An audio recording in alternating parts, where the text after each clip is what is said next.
Asian টিভির লাইভে আমি হাশেম রাজ উপস্থিত হয়েছি।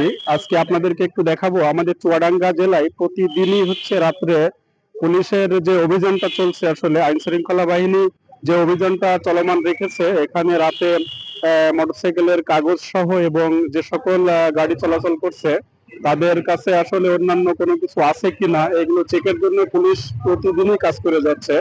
আমরা তারই ধারাবাহিকতায় আজকে উপস্থিত হয়েছি। আপনাদেরকে একটু দেখাবো যে আসলে প্রশাসনের তৎপর এখানে রয়েছে, এখানে আসলে কি কি ভূমিকা প্রশাসন রাখছেন। যে আপনারা নিশ্চয়ই দেখছেন যে আমাদের পুলিশ ভাইয়েরা গাড়ির কাগজ চেক করতেছে। শুধু কাগজই না, এখানে দেখা যাচ্ছে যদি কারো সন্দেহ হয় তাহলে তাদের অন্যান্য কিছু চেক করবে, এটা আমরা যতটুকু জানি আর কি।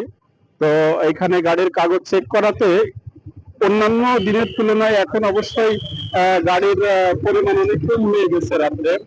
আগে যে পরিমাণ মানে অবৈধ গাড়িগুলো চলতো রাতে ম্যাক্সিমাম সময় দেখা যাচ্ছে যে প্রত্যেকের গাড়িরই কাগজ সাথে করে নিয়ে আসছে তারা, আমরা এটা লক্ষ্য করছি। আচ্ছা, আমরা একটু পুলিশ ভাইদের সাথে একটু কথা বলে আপনাদের একটু জানাই যে মানে আজকে তো আপনারা রাত্রের থেকে অভিযান চলমান রেখেছেন, তো সেই ক্ষেত্রে মানে কাগজবিহীন কোনো গাড়ি আজকে পাইছেন কিনা? কাগজবিহীন গাড়ি খুব কম পাওয়া যাচ্ছে আজকে শহরের মধ্যে। এখানে কাগজ ছাড়া এবং শীতের দিনে হেলমেট ছাড়া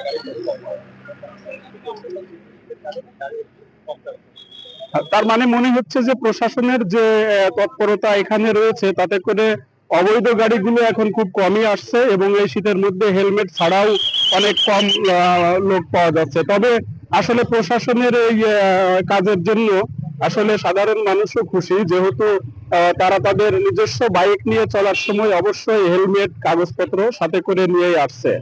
আর এটা যদি আসলে প্রতিনিয়ত চলমান থাকে তাহলে হয়তো আগামীতে অবৈধ গাড়িগুলো আর রোডে আসবে বলে মনে হয় না। তবে প্রশাসনের এই কাজকে আসলে সকলেই সাধুবাদ জানিয়েছে। তো যেহেতু আপনারা নিশ্চয়ই দেখছেন যে রাতের বেলা অনেকগুলো গাড়ি আমাদের সামনেই সার্চ করা হলো, যাদের কোনো কাগজপত্র মানে সব গাড়িগুলোরই কাগজপত্র আছে, কাগজপত্রবিহীন কোনো গাড়ি আমাদের সামনে এই মুহূর্তে পড়েনি। তবে আরো একটি গাড়ি দেখছে চেক, প্রত্যেকটা গাড়িতে কাগজ হেলমেট সবগুলোই পাওয়া যাচ্ছে।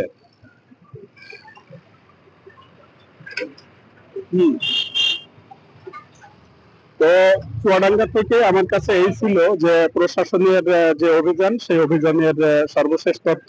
হাশেম রাজ, এশিয়ান টেলিভিশন, চুয়াডাঙ্গা।